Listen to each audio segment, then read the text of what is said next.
अस्सलाम वालेकुम रहमतुल्लाह। मैं मुस्तफा कासमी और आप देख रहे हैं मिल्लत टाइम्स।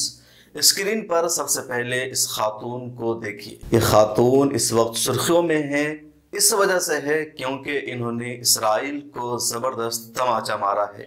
तमाचा कुछ ऐसे नहीं कि रियल में तमाचा लगा दिया हो, बल्कि इन्होंने इसराइल को कहा है कि तुम नस्ल परस्त हो, तुम नस्ली बरतरी के कायल हो, तुम फलस्तीनियों का नाहक कत्ल करते हो, तुम फलस्तीनियों को उनका हक नहीं दे रहे हो, तुम फलस्तीनियों पर जुल्म और जबर करते हो।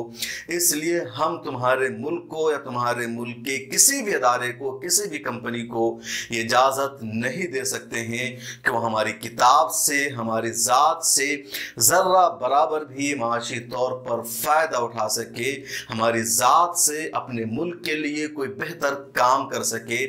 ऐसा हम नहीं करने दे सकते हैं। जी हाँ, आइए इस वीडियो में आपको बताते हैं क्या है पूरा मामला। स्क्रीन पर देखने वाली इस खातून का नाम है सेली रोनी।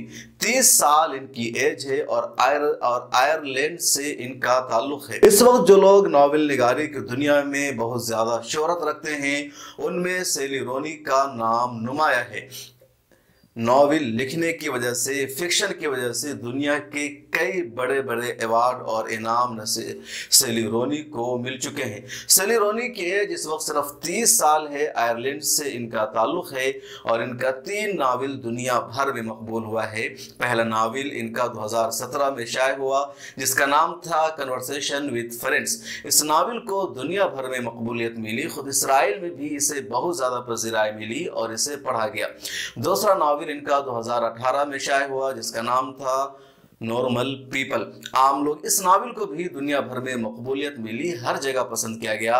और अब इनका तीसरा नावल इसी साल यानी 2021 के सितंबर में शाये हुआ है, जिसका नाम है beautiful world where are you, खूबसूरत दुनिया तुम कहाँ हो। इस नावल को भी हर जगह कबूलियत हासिल हुई है, मकबूलियत मिली है, पढ़ा जा रहा है और दुनिया की मकबूल तरीन नावल निगारों में सेली रोनी का नाम शामिल हो गया है। इसराइल के एक पब्लिशर ने, एक इदारे ने इजाज़त चाही कि आपके इस नावल का हम तर्जमा करना चाहते हैं और बेचना चाहते हैं। सेली रोनी ने इसराइल को मना कर दिया। उनकी एजेंसी की तरफ से एक बयान जारी किया गया और कहा गया कि इसराइल नस्ल परस्ती का कायल है, वो फ़लस्तीनियों के हुकूक पर गासिब है, वो फ़लस्तीनियों को आज़ादी के साथ जीने नहीं दे रहा है। फ़लस्तीनियों के बैनुल-अक़वामी तौर पर अक़वाम मुत्तहिदा से जो मंजूर शुदा हुकूक है, उसे भी इसराइल तस्लीम नहीं कर रहा है। इसलिए हम इसराइल के किसी भी पब्लिशर को, किसी भी इदारे को इजाज़त नहीं दे सकते हैं कि वह हिब्रू ज़बान में हमारे नावल का तर्जमा करे और उसे फरोख्त करे, उसे बेचे। हिब्रू ज़बान, इब्रानी ज़बान में तर्जमा करने के लिए हम खुद किसी का इंतखाब करेंगे और हम अपनी एजेंसी के ज़रिए इस किताब का उस ज़बान में तर्जमा करके वहाँ फ़रोख्त करेंगे। इसराइली पब्लिशर को इसकी इजाज़त नहीं दी जा सकती है। सेली रोनी ने अपने बयान में, अपने स्टेटमेंट में यह भी कहा कि हो सकता है मेरे इस फैसले से बहुत सारे लोगों को इत्तेफाक न हो, बहुत सारे लोग इससे इख्तलाफ करें, मुझे बुरा भला कहें, लेकिन मुझे जो सही लग रहा है मैं वही कर रही हूँ। क्योंकि जो लोग दूसरों का हुकूक गस्ब करते हैं, किसी को नाहक सताते हैं, उन्हें मैं अपनी ज़ात से ज़रा बराबर फ़ायदा नहीं पहुँचने दे सकती हूँ। दूसरी तरफ इसराइल के मुदान इदारे, जिसने इजाज़त तलब की थी इसे इशात करने की, उसने कहा कि सेली रोनी के पिछले दोनों नावल इसराइल में बहुत ज़्यादा मकबूल हुए, बड़ी तादाद में फ़रोख्त हुए और उसे पसंद किया जा रहा है। दोनों किताबें मुकम्मल तौर पर बिक चुकी है। उम्मीद थी कि किताबें भी बहुत ज़्यादा यहाँ मकबूल होती, उसकी फ़रोख्त होती, लेकिन अगर इजाज़त नहीं मिली है तो हम क्या कर सकते हैं। इसराइल के कई दूसरे नावल निगार और अदीबों ने इसकी शदीद मजम्मत भी की है, लेकिन सेली रोनी अपने इस अज़्म पर कायम है।